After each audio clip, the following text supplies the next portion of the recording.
ce dimanche 28 mars 2021 à 20h49 aura lieu la super pleine lune en Balance. Alors en astrologie, la Balance gouverne la maison 7.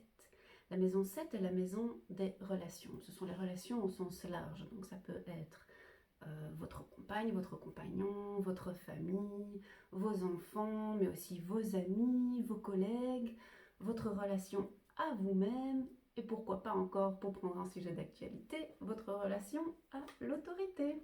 Juste un petit exemple comme ça.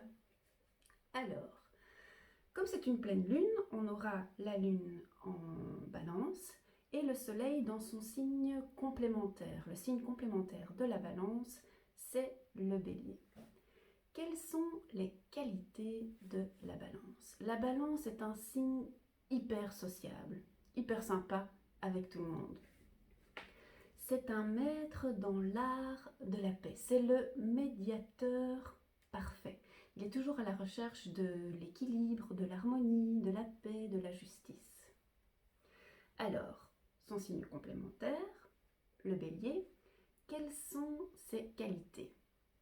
Eh bien lui, c'est un fonceur, il est dans l'action, c'est un leader né. Et c'est aussi le maître dans l'art de vraiment poser ses limites. Il est vraiment très très doué pour ça. Alors ça, c'était les qualités des deux signes. Qu'est-ce qui se passe quand ces qualités, ou disons ces caractéristiques, sont utilisées, mais à mauvais escient, ou disons pas dans les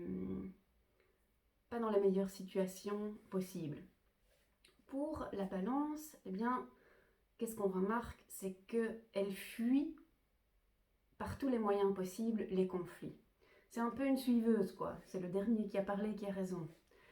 Mais le fait aussi d'éviter à ce point les conflits fait qu'elle est extrêmement difficile de prendre une décision. Ben oui, parce que quand on prend une décision, la décision qu'on prend, elle va plaire à certains, elle ne va pas plaire à d'autres. Et donc, du coup, la Balance est extrêmement difficile de prendre des décisions et de faire respecter ses propres limites.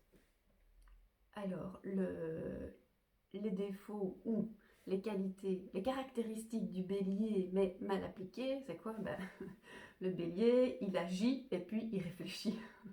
Donc il agit sans se poser absolument aucune question de l'effet de ses actions sur les autres.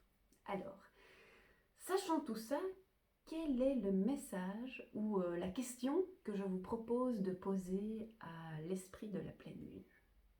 Eh bien, si pour l'instant, vous remarquez des conflits dans une de vos relations, peu importe le type de relation ou avec qui, je vous propose d'aller demander à l'esprit de la pleine lune comment faire pour résoudre ce conflit tout en respectant mes limites, mais aussi les limites de l'autre personne.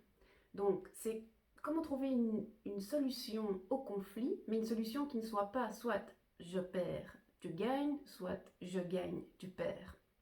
Trouver une nouvelle solution où je gagne et tu gagnes.